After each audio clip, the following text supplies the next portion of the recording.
Buenas noches, yo soy Molly Castañeda, estudiante de Comunicaciones de la Universidad San Ignacio de Loyola, y en esta ocasión, en el curso de Investigación de Públicos, estamos realizando la siguiente investigación nombrada así: Estudio comparativo de la demanda de comida por delivery antes y durante el aislamiento social, a través de aplicaciones móviles, aplicada a los residentes de 18 a 25 años del distrito de Miraflores, en el año 2020.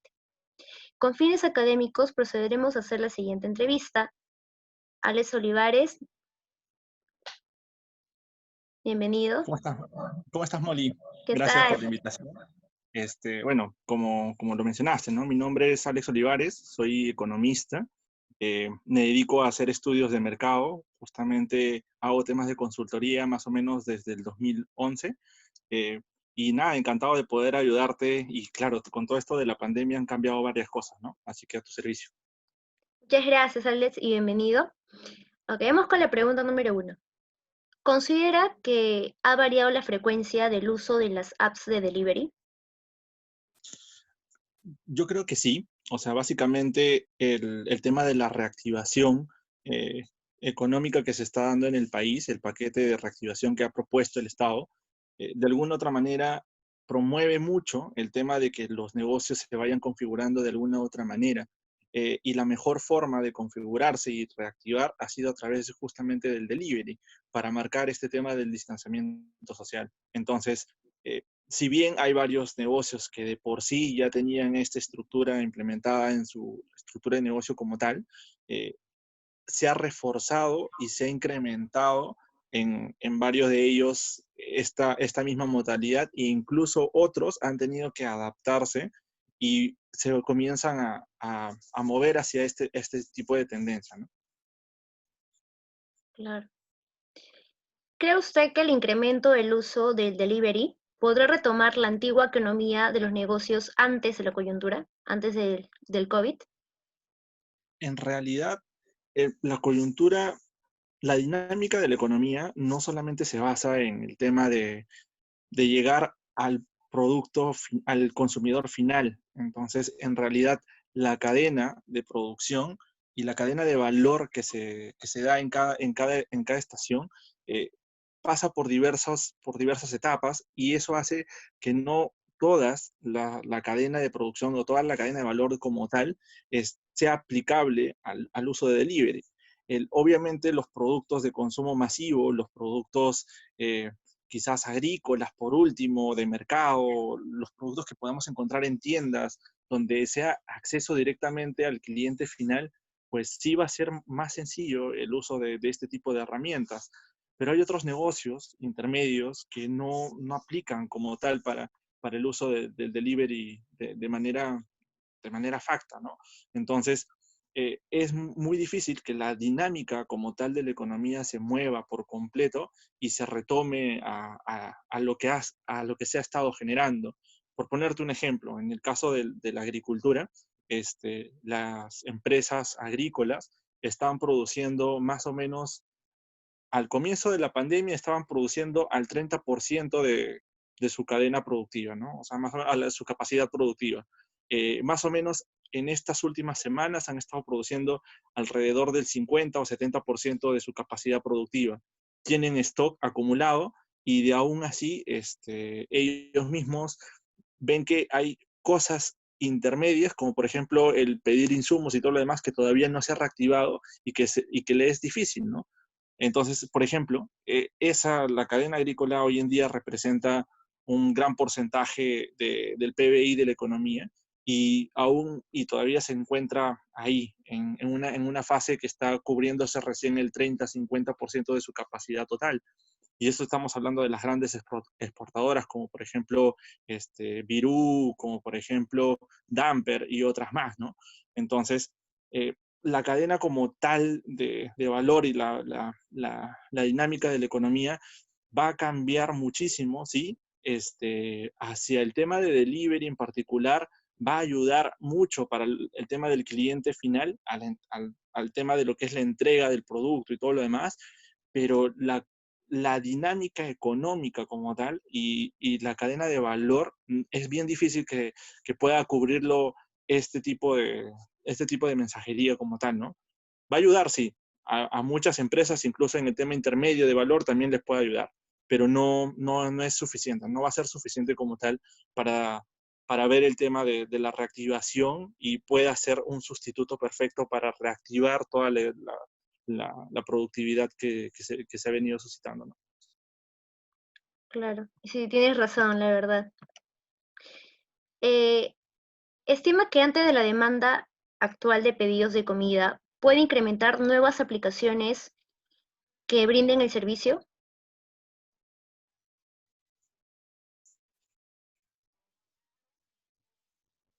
Repíteme la pregunta porque se entrecortó. Sí, te veo ahorita paralizado. Digo, estima que antes de la demanda actual de pedidos de comida, puede incrementar nuevas aplicaciones que brinden el servicio, o sea, nuevas apps. Yo creo que sí, o sea, en realidad hay muchos emprendimientos que básicamente van a surgir a partir de esto, ¿no? Hoy en día, por ejemplo, en estos últimos años nomás, si mal no recuerdo, exagerando, serán en los últimos 5 años, el incremento del uso de estas tecnologías sin pandemia ha sido bastante abrupta. Este, y han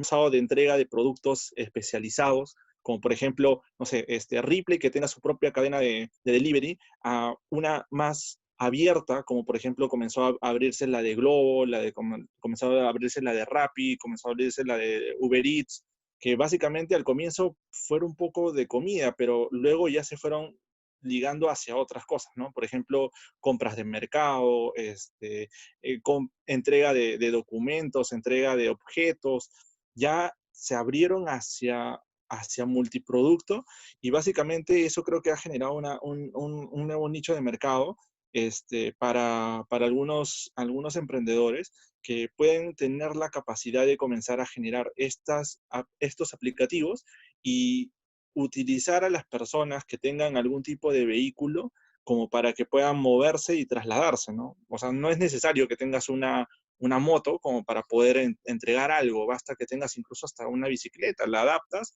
y ya está. Hay varios que han comenzado a utilizarla esa no solamente en Perú, sino también lo es en otros países, ¿no? Como en España, Estados Unidos. Y en nuestro país, pues bueno, se da mucho esto, ¿no? Si bien es cierto, ahorita justo esta semana leía que creo que Uber Eats va a salir del mercado por un tema de configuración interna que están teniendo y varios problemas de por sí que está teniendo la misma compañía, pero se va a ir adaptando un poco más el mercado en cuanto a oportunidades en el que las personas van a poder salir. Obviamente, la regulación es un tema que van a tener que enfrentar bastante, porque el tema del distanciamiento no solamente genera una desconfianza en la gente al momento de recibir algo, sino que necesitas implementar protocolos que el propio gobierno te está pidiendo, ¿no? O sea, hay un reglamento particular como para que la empresa comience a cumplir. Y eso ya lo vemos hoy en día desde el uso de comida por delivery, ¿no? Tú ves que incluso las personas que van pidiendo, o los restaurantes que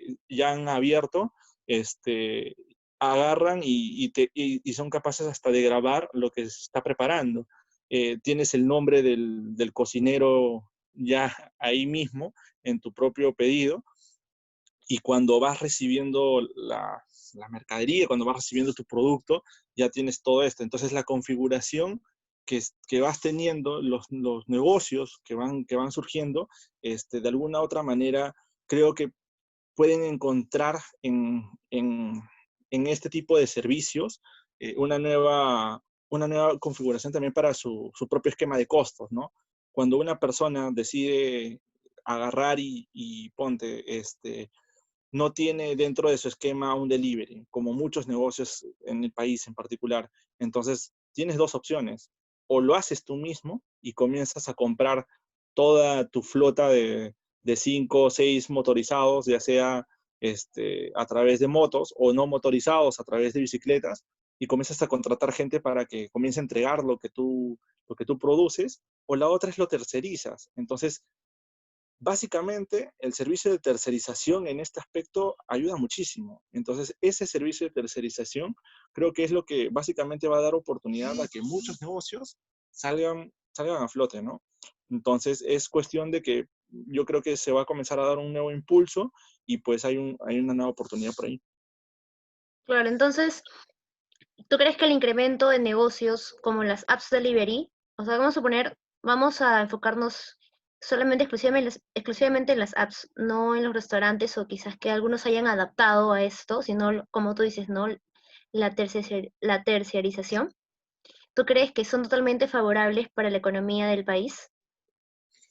Sí, en ese sentido, sí, o sea, como te digo, básicamente va a generar empleo, o se puede generar empleo tranquilamente, que es lo que necesita la gente también hoy en día. El país está paralizado en diferentes formas, y la tasa de desempleo ha aumentado muchísimo, ¿no? Entonces, este, hay negocios que ya, como tú mismo lo has mencionado también, ya están adaptados a esto, pero hay otros nuevos que no.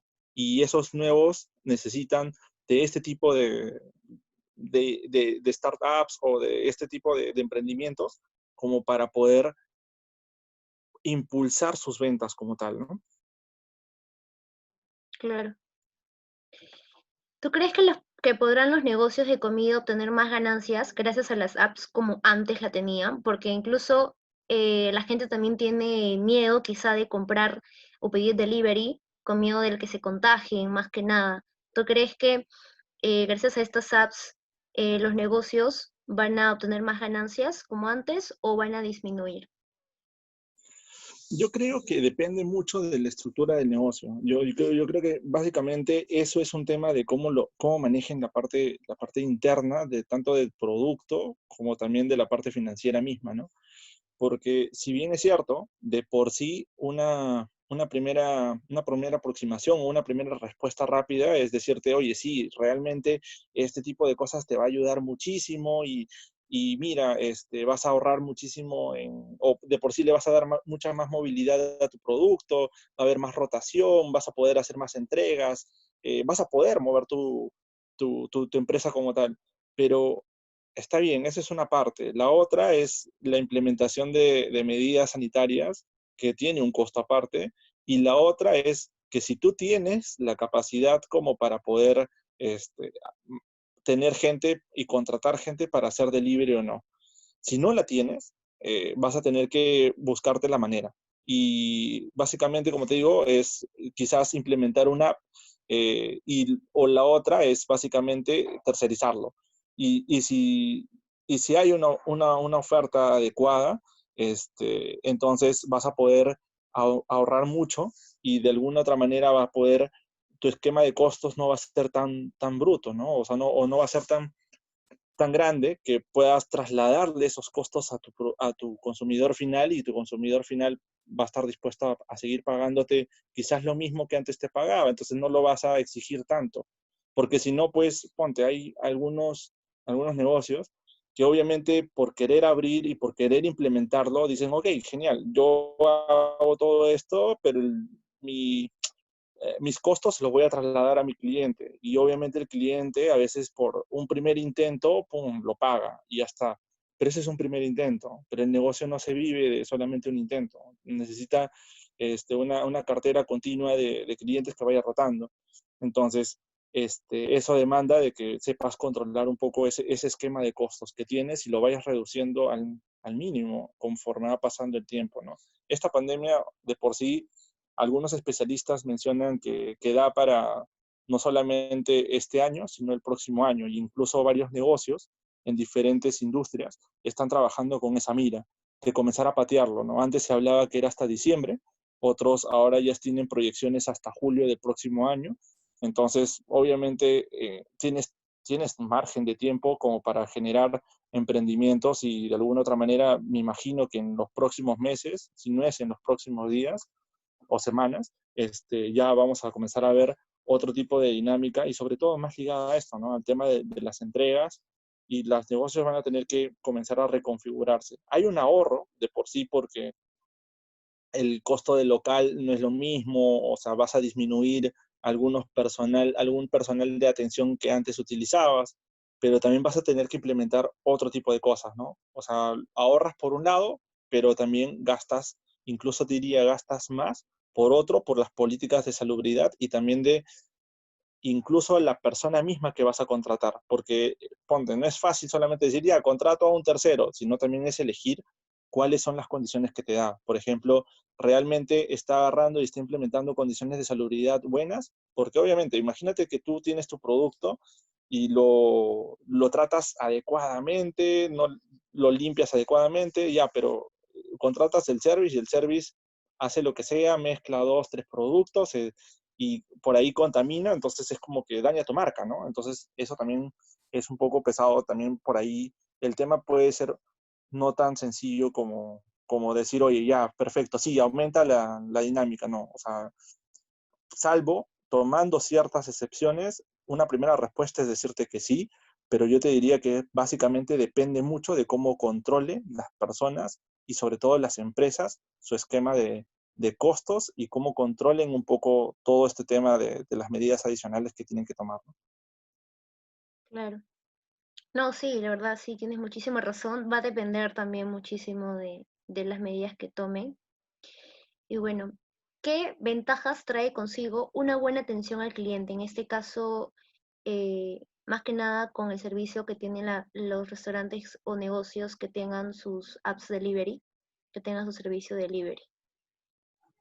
¿Qué crees? Mira, La atención.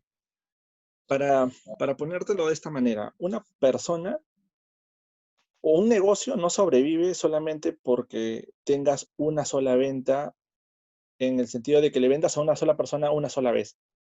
Básicamente lo que busca, hoy en día incluso hay toda una industria que se mueve hace varios años ligado al marketing de recomendación, a generar lealtad, al ver el tema de marca. Entonces, eh, eso es muy importante para los negocios. O sea, el servicio al cliente de un tiempo acá, y esta tendencia ya no solamente tiene 5 ni 10 años, tiene más, pero es, ha ido aumentando y ha ido dándose cuenta de que obviamente el tema de lealtad es uno de los temas que más se tiene que trabajar, ¿no? Si bien es cierto, en el Perú todavía estamos ahí dando algunos pasos, pero también ya se ven marcas que incluso hacen mucho trabajo de postventa. Entonces, desde medianas empresas, desde pequeñas empresas, incluso te diría yo, hasta grandes y corporaciones internacionales, multinacionales, ¿no? Entonces, eh, este trabajo de postventa es súper importante porque la gente se da cuenta, o sea, el empresario o el dueño de negocio se da cuenta de que obviamente el tema está en que cuando tu consumidor, cuando tu cliente tenga que elegir entre dos marcas, la tuya no solamente se tiene que caracterizar por producto, no solamente se tiene que caracterizar por calidad, sino se tiene que caracterizar por el tema de servicio. Y ese servicio involucra desde cómo lo atiendes en el momento en el que consume tu producto hasta incluso cómo lo atiendes después de que consumió del producto. Entonces, hay toda una suerte de promociones especiales, mandarle un correo al cliente por su cumpleaños, estar atento a eventos especiales, cosas relevantes que a veces tú dices, pero bueno, no es, qué tanto impacto puede tener? Pero eso va teniendo impacto en el propio cliente final, en el sentido de que va recordando, oye, ¿qué marca me trató bonito esta? Ya, la consumo. No solamente porque me, no solamente porque me gusta el producto, porque obviamente es importante la calidad, sino también porque me hace sentir especial, ¿no? En el tema de restaurantes, creo que se encaja mucho mejor un ejemplo en el que uno va a un restaurante y tiene el mejor plato delante. Pero si tú tienes al mesero que, como justamente hablaba con un amigo que ve tema de ventas en una empresa, agarra y me dice, pero si tú tienes al mesero que te ladra, pucha, fuiste, pues no regresas, ¿entiendes? No regresas a ese restaurante. Lo mismo en cualquier tipo de atención, ¿no? En el delivery. Tú tienes una persona que te entrega el producto y ya, y solamente te lo entrega, pues bueno, ya, listo, quedaste en frío.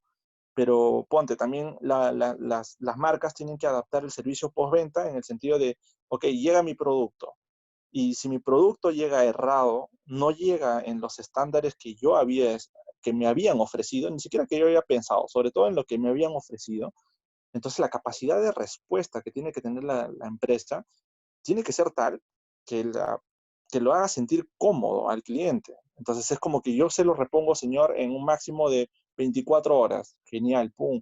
Asumes tus propios costos y, y tienes esa capacidad como tal. Pero muchas empresas, sobre todo en el Perú, todavía estamos un poquito escasos de eso, ¿no? Nuestro margen de respuesta es bastante lento. Tú llamas, por ejemplo, sin pandemia, imagínate, llamas a una empresa, le dices, oye, lo que me has mandado por delivery está mal, te lo devuelven o te lo cambian recién en una semana, creo. En cambio, este, eso no te da mucha confianza. Lo malo es que como tienes pocas empresas donde elegir, dices, bueno, ya no importa, me como el cuento y sigo consumiendo. Pero eso no es trabajar el tema de lealtad, ¿no? Y es muy importante que las empresas hoy en día, con tanta oferta que va a haber, trabajen un poco más eso, ¿no? El servicio de postventa va a ser súper importante. Toda la razón.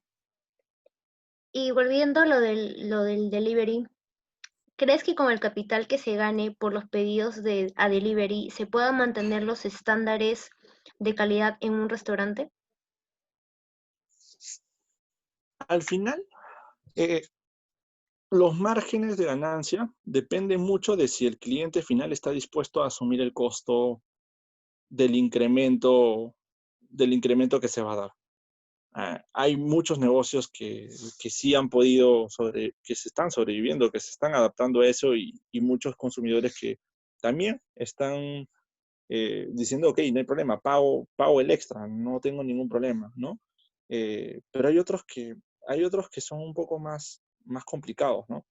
Ponte, cuando ya uno tiene que segmentar y cuando tiene que ver qué tipo de producto tienes, ahí es donde comienzas a complicar un poco el asunto, porque obviamente, por ejemplo, una persona que está en un sector socioeconómico, que está en el A, ¿no? Va a primar el hecho de la seguridad por sobre todas las cosas, ¿no? Entonces, si tú le trasladas el costo, dice, ok, pero si me demuestras que todo es seguro, pago el sobrecosto. Entonces, trasládame el costo sin ningún problema. Pero en productos de alta rotación, dirigidos a otro tipo de sectores económicos, donde básicamente la competencia se da en precio, más no en calidad, ahí el tema es un poco más complejo, ¿no? Porque los estándares de seguridad, no sé qué tanto, uno, le importa realmente a la gente, y dos, realmente sea un tema que las empresas como tal van a poder soportar si es que van a buscar trasladarle el costo, porque obviamente va a incrementar mucho el precio y el precio no se puede mover tanto en este tipo de productos o de sectores cuando sobre todo tienes un foco de negocio ligado a C, D, E, ¿no? O B por último, ¿no? Entonces, ahí sí va a ser más difícil que la empresa trabaje más las escalas y sepa manejar mejor su cadena de distribución. El delivery va a ser, pero creo que no sé qué tanto va a poder aguantar como tal los márgenes que necesitan tener estas empresas como tal, ¿no? Claro. ¿Y consideras que dentro de la situación de confinamiento, el pedir comida por delivery es una forma de mantener la economía más activa? A ver, en el tema de servicios y de comida, eh, no recuerdo ahorita la estadística exacta, pero los servicios en el Perú están comenzando a generar un porcentaje representativo en el PBI. Ha aumentado en los últimos 15 años bastante, más o menos creo que han ido creciendo a una tasa del 5% o más. Este, y hoy en día pues ya es por lo menos sobrepasa el 8% del PBI, si mal no recuerdo. Entonces, eso hace de que, por ejemplo, en el tema de comidas propiamente dicho, eh, sí sea favorable este incremento como tal, pero las personas no solamente comen. Entonces es como que, si bien es cierto, puede ser de que los restaurantes generen movilización y todo lo demás, pero creo que la experiencia de, de comer en un restaurante es, o de ir a un restaurante es justamente eso. O sea, uno utiliza o va a restaurantes por un aspecto social, más que un aspecto eh, de probar la comida pro- propiamente dicha, ¿no? Entonces, ¿te interesa la calidad de la comida? Sí, pero más te interesa también el tema social. Por ejemplo, por eso es que si de alguna otra manera vemos la configuración de los negocios, la adaptación del local es muy importante para cuando armas un restaurante, ¿no? El que sea temático, el que tenga alguna cosita especial dentro del ambiente, y el servicio que le des, o sea, eso marca tu diferencia, ¿no? Ponte, solamente por ponerte un ejemplo, ¿no? Existen bares donde ves justamente esa particularidad, un bar ligado a, no sé, a cata previa, ok. Entonces, qué hay en Miraflores?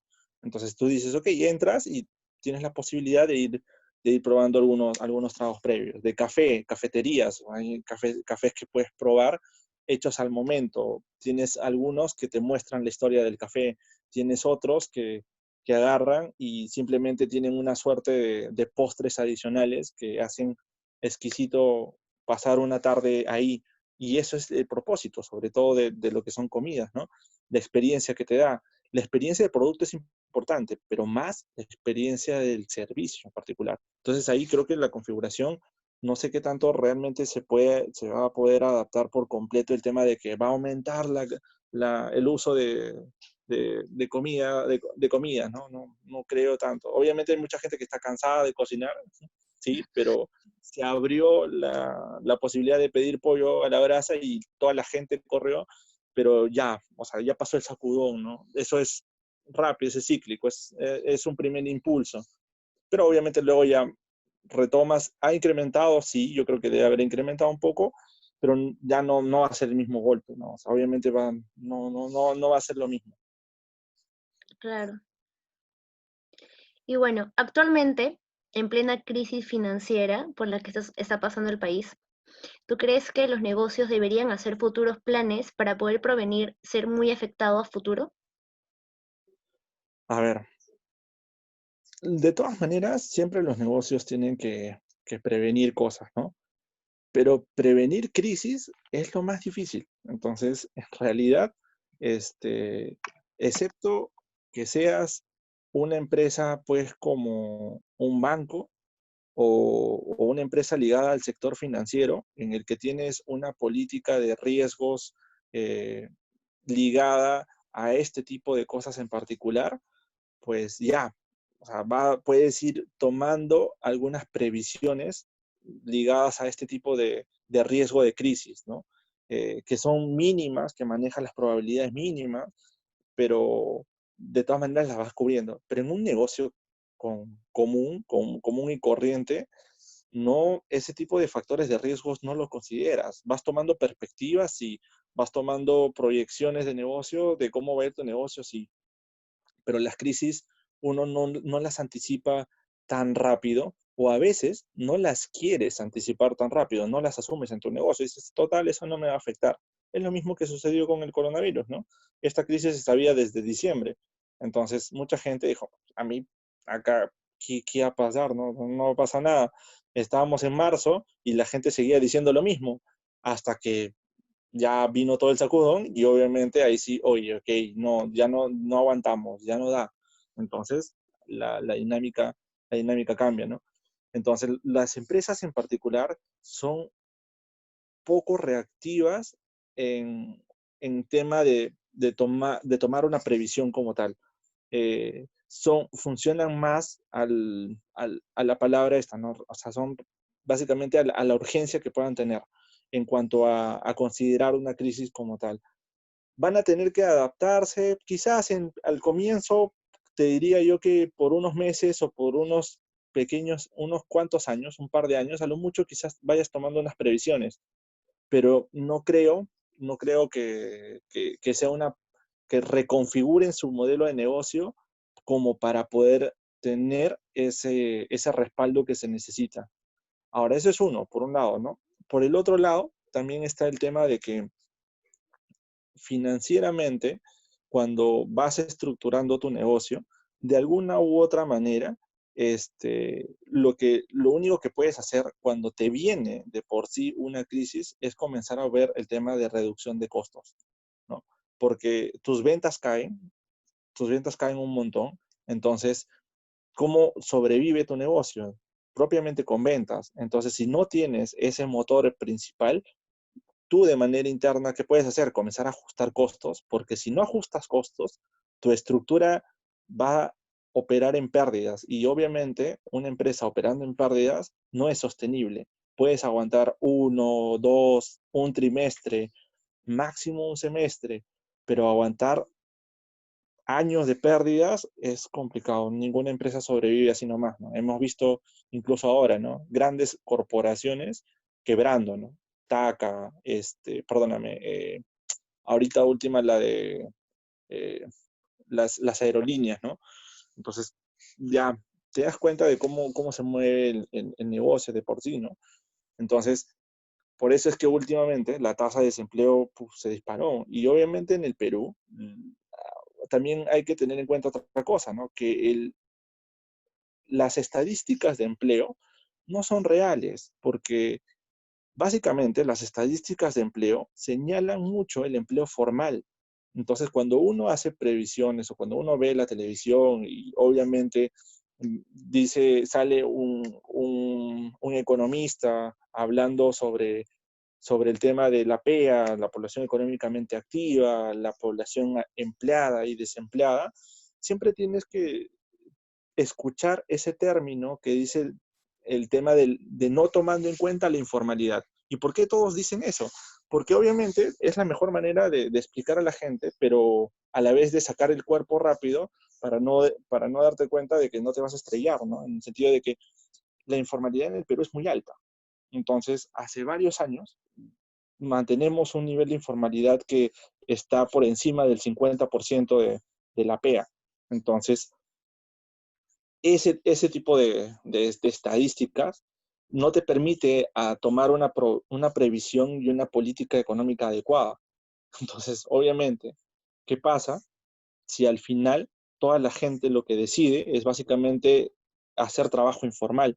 Pues ya, al final lo que hacen es simplemente crean contratas a personas que son de manera temporal y que incluso los propios negocios, siendo formales, contratan a gente de manera informal y van evadiendo. Por eso hay un tema de evasión de impuestos bastante grande también en nuestro país, por la misma informalidad que existe. Eso hace, de alguna otra manera, que los negocios puedan sobrevivir de alguna otra manera. Pero si el fisco se pone rígido, si las cosas se comienzan a poner mucho más estrictas, no hay negocio que pueda aguantar estas cosas ni puedas preverlas como tal. Entonces, en nuestro país, esa política de poder hacer previsión de costos, previsión de crisis, no es real, no es tan sencillo que digamos, por la misma configuración que te he dicho, ¿no? Los dos factores básicos. Uno, prevenir las crisis no son sencillas. Y dos, el grado de informalidad que tenemos en nuestro propio país, ¿no? Claro. De verdad que interesante lo que nos has contado. De verdad quisiera, ya terminamos la entrevista. Muchísimas gracias, Alex, por tu tiempo y por darnos más claridad, ¿no? Ante las cosas que estamos pasando todos los peruanos más que nada. De nada. Muchísimas gracias, Alex.